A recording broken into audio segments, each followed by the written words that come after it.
So hi guys, my name is Chinmay and आज की इस वीडियो में हम जानने वाले हैं डेटा टाइप्स के बारे में।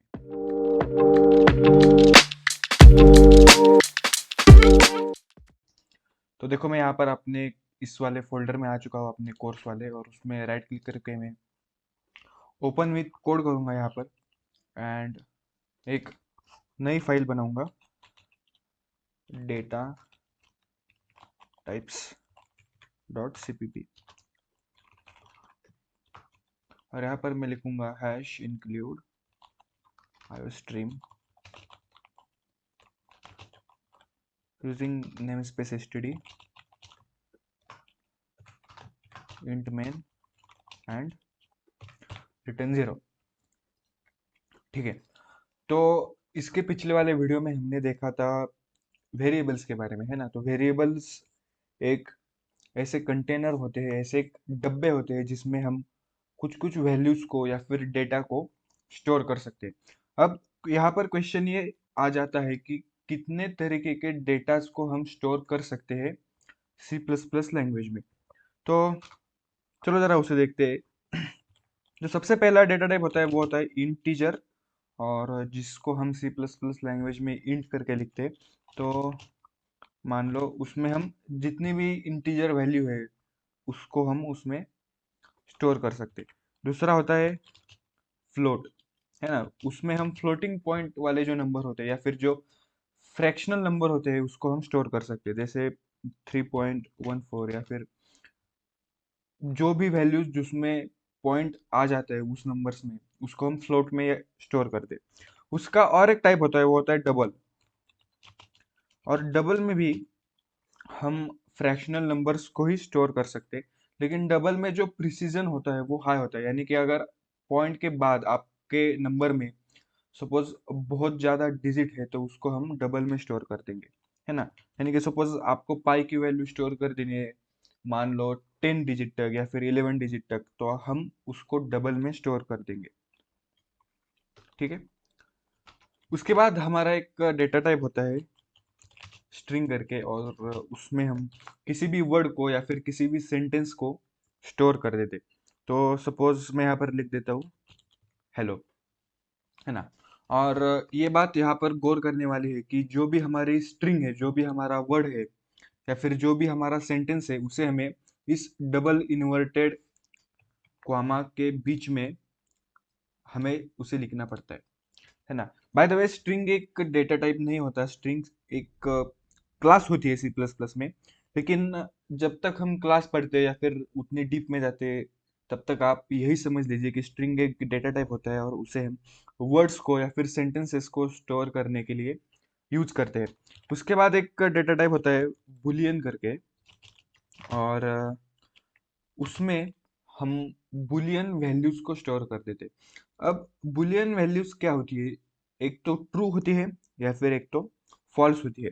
तो आप या फिर एक तो ट्रू को स्टोर कर सकते हैं या फिर फॉल्स को। और इसे हम ऐसे भी कह सकते हैं कि आप 1 को स्टोर कर सकते हैं या फिर 0 को। उसके बाद और एक हमारा डेटा टाइप होता है, उसे हम कहते हैं कैरेक्टर, है ना। कैरेक्टर, ठीक है। और उसमें हम किसी भी कैरेक्टर को स्टोर कर सकते हैं। तो मान लो मैं यहाँ पर स्टोर कर देता हूँ सी को, है ना।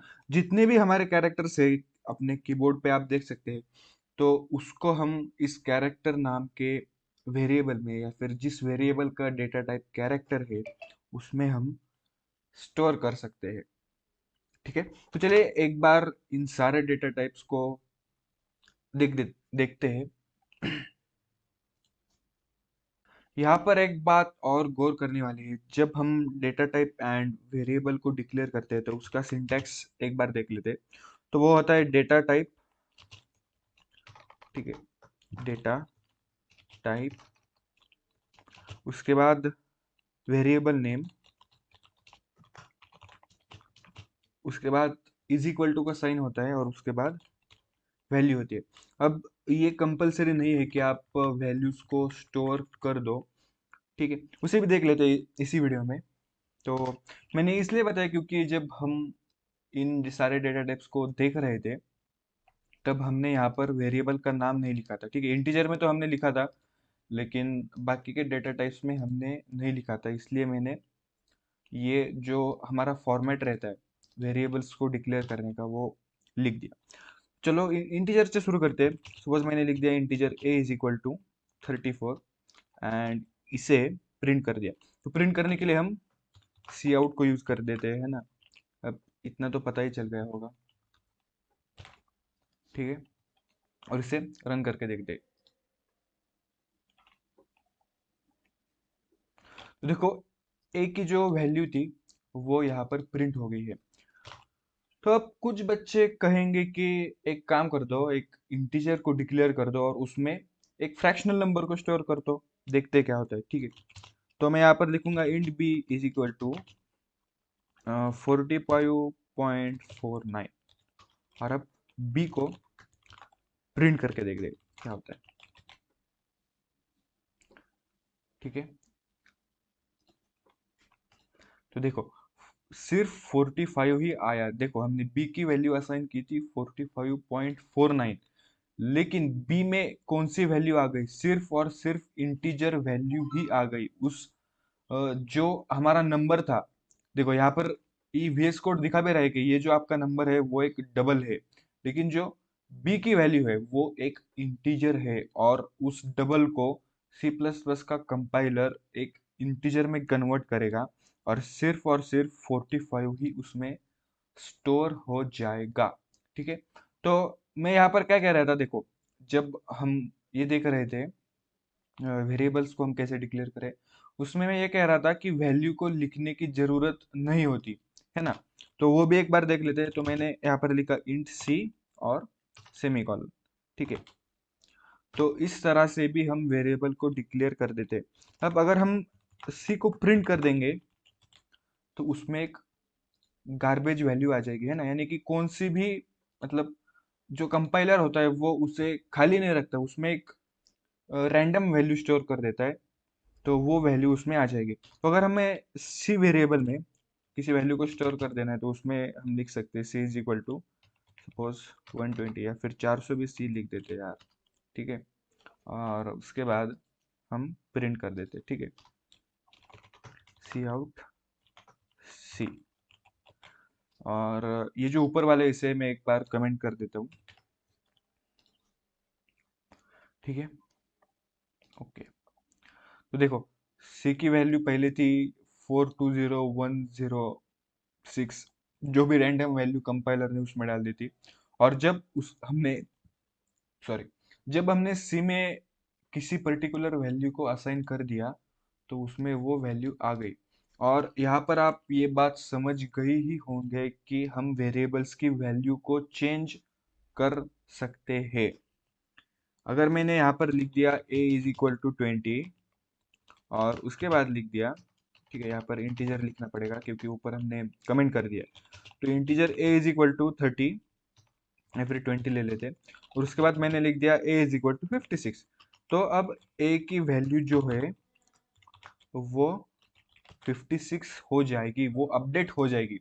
और उसी उसी लिए हम उसको वेरिएबल्स कहते हैं, क्योंकि उसकी वैल्यू को हम चेंज कर सकते हैं, उसकी वैल्यू को हम वेरी कर सकते हैं, है ना। तो ये हमने इंटीजर के बारे में देख लिया। अब हम देख लेते हैं फ्लोट के बारे में। ठीक है, तो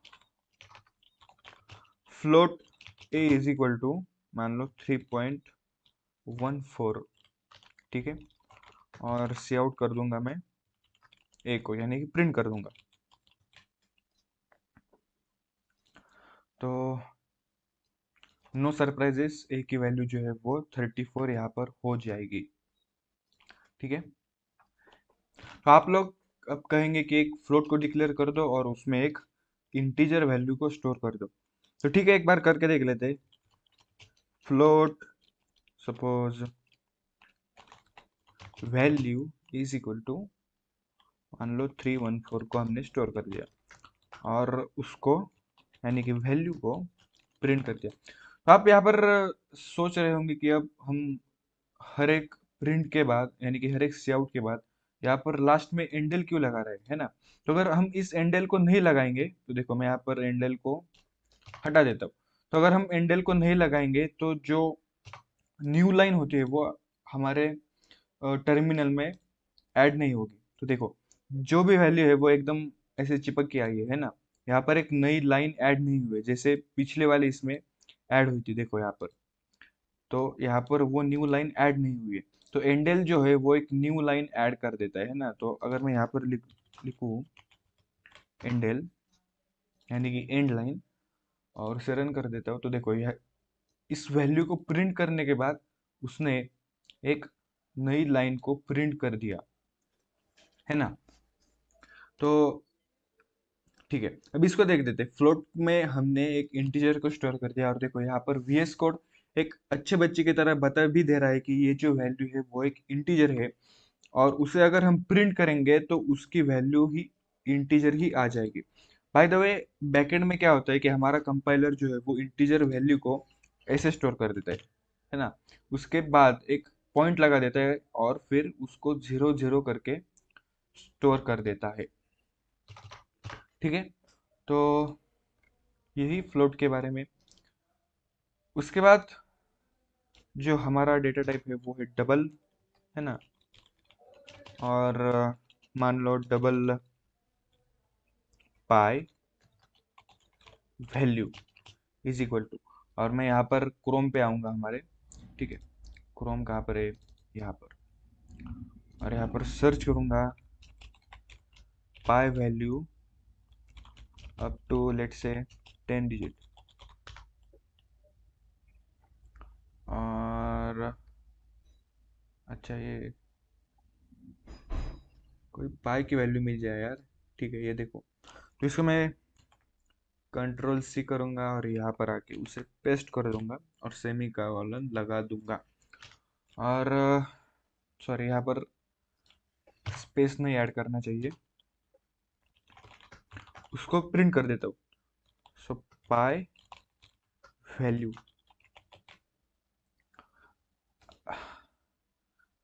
तो देखो जो भी हमने उसमें स्टोर कर दिया था, जो भी वैल्यू को हमने उसमें स्टोर कर दिया था, वो यहाँ पर आ चुकी है ना। तो डबल जो होता है वो फ्लोट की तरह ही होता है, लेकिन उसकी जो प्रिसीजन वैल्यू होती है वो ज़्यादा होती है फ्लोट से। अब मैं आपको एक चीज़ दिखाता हूँ। ठीक है, तो मैं यहाँ पर सी आउट कर दूंगा 2.34 एंडल, एंड मैं यहाँ पर सी आउट कर दूंगा 234, और एक एंड लाइन भी लगा देते। ठीक है, चलो इसको एक बार रन करके देख लेते। तो नो सरप्राइजेस जो हमने प्रिंट किया था उसकी वो यहाँ पर प्रिंट हो रहा है ना। तो अब मैं यहाँ पर क्या कहना चाह रहा हूँ कि ये जो वैल्यू है वो हमारी क्या है, एक फ्लोटिंग पॉइंट नंबर है, यानी कि एक फ्लोट है। लेकिन मैं अगर माउस कर्सर को उसके ऊपर होवर करूंगा तो मुझे VS कोड बता देगा कि ये एक डबल है। ठीक है, ध्यान से सुनना इस बात को, ये एक क्या है, डबल है। तो C++ का कंपाइलर जो है वो किसी भी फ्रैक्शनल नंबर्स को एक डबल ही कंसिडर कर देता है। ठीक है, मैं फिर से एक बार इसी सेंटेंस को कहूंगा कि C++ का कंपाइलर जो है वो किसी भी फ्लोटिंग पॉइंट नंबर को या फिर फ्रैक्शनल नंबर्स को एक डबल के तौर पे ही उसे आजमाता है। ठीक है, तो उस इस वैल्यू को अगर हमें फ्लोट में कन्वर्ट करना है तो हमें कंपाइलर को बताना है कि भैया जो भी है उसे रहने दो, आप उसे फ्लोट में कन्वर्ट कर दो। तो उस नंबर के बाद हमें एक एफ यहाँ पर डालना पड़ेगा। ठीक है, तो ये जो वैल्यू है वो एक फ्लोट बन जाएगी। ठीक है, इसके अगर मैं ऊपर होवर करता हूँ तो देखो यहाँ पर फ्लोट लिख के मुझे आ रहा है। तो चलिए अब स्ट्रिंग के बारे में यहाँ पर देख लेते हैं। ठीक है, तो इसको मैं यहाँ पर डिलीट कर दूंगा, एंड यहाँ पर लिखूंगा string a is equal to hello, और इसको मैं प्रिंट कर दूंगा। ठीक है, तो नो सरप्राइजेस हेलो जो हमने वैल्यू इस ए कंटेनर में असाइन कर दी है वो प्रिंट हो जाएगी। तो देखो यहाँ पर हेलो करके लिख के आ रहा है। अगर मुझे कोई सेंटेंस लिखना है, सपोज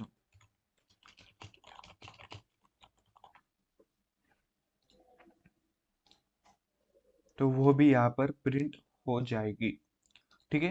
तो एक्चुअली स्ट्रिंग जो होते हैं वो एक क्लास होती है, एंड उसको हम जब हम क्लास पढ़ेंगे उस वक्त उसको बहुत अच्छी तरीके से देख लेंगे। ठीक है। उसके बाद हमारा डेटा टाइप होता है, वो होता है बुलियन। तो उसकी वैल्यू एक तो ट्रू हो सकती है, टपल नहीं, ट्रू, या फिर उसकी वैल्यू जो है वो फॉल्स हो सकती है। तो मैं इन दोनों को एक बार प्रिंट कर देता हूँ।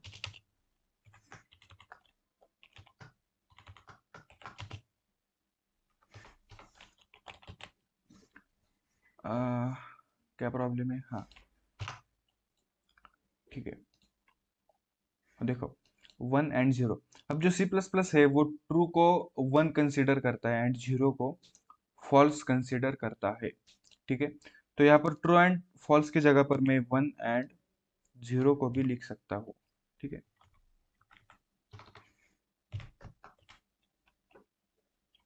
तो ये एरर शो नहीं करेगा। देखो, अब अगर मैं यहाँ पर फ्लोट में a इज इक्वल टू 11 लिख देता हूँ suppose, and b is equal to 0 लिख देता हूँ, तो देखो जो a है उसकी वैल्यू 1 ही हो जाएगी एंड जो b है उसकी वैल्यू 0 हो जाएगी, यानी कि फॉल्स हो जाएगी। अब बुलियंस में क्या होता है कि हम अगर किसी भी वेरिएबल की वैल्यू को कुछ भी कर दे एक्सक्लूडिंग 0, ठीक है, ध्यान से सुनना, अगर 0 को छोड़ के,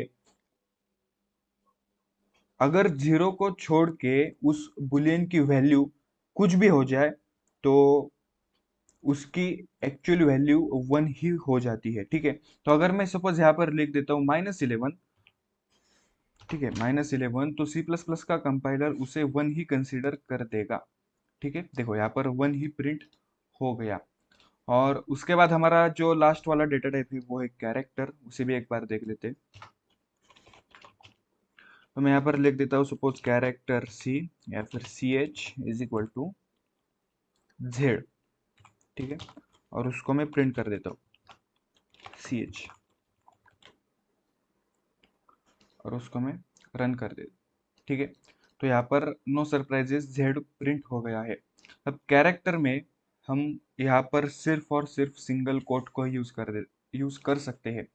जो स्ट्रिंग होती है उसमें हम डबल कोट को यूज करते हैं, एंड जो कैरेक्टर्स होते हैं उसमें हम सिंगल कोट को यूज करते हैं। और अगर मैं suppose character is equal to 97 लिख देता हूँ और उसको प्रिंट कर देता हूँ, तो देखो क्या होता है, यहाँ पर उस कैरेक्टर की वैल्यू ए आ जाती है। तो ये क्या गड़बड़ हुई, ऐसा कैसे हुआ? तो इसको समझने के लिए आपको एस की वैल्यूज को समझना पड़ेगा। तो एक बार हम क्रोम का यहाँ पर ओपन करते हैं एंड यहाँ पर सर्च कर देते हैं एस की टेबल। ठीक है। तो ये अच्छा लग रहा है मुझे।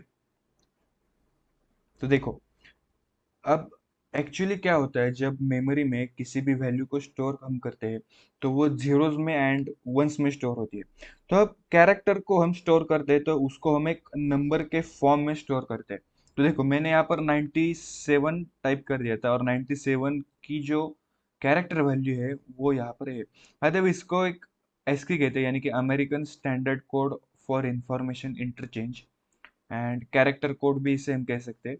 तो उसमें 0 से लेकर 127 तक हर एक नंबर को एक कैरेक्टर की वैल्यू असाइन कर दिए। तो अगर मैं 97 लिख देता हूँ तो ए प्रिंट हो जाएगा, तो ठीक है। अगर मुझे जेड को प्रिंट कर देना है तो ठीक है, मुझे 122 को प्रिंट करना पड़ेगा। तो character C is equal to, अगर मैं 122 लिखूंगा तो यहाँ पर मुझे जेड मिल जाएगा, नो सरप्राइजेस। ठीक है। तो देखो कैपिटल लेटर्स की वैल्यू कुछ अलग होती है एंड स्मॉल लेटर्स की वैल्यू जो है वो अलग होती है। आप इसे एक बार क्रोम पे जाके गूगल को ओपन करके देख लीजिएगा। ठीक है। तो आज की वीडियो में बस इतना ही, मिलते हैं अगली वीडियो में।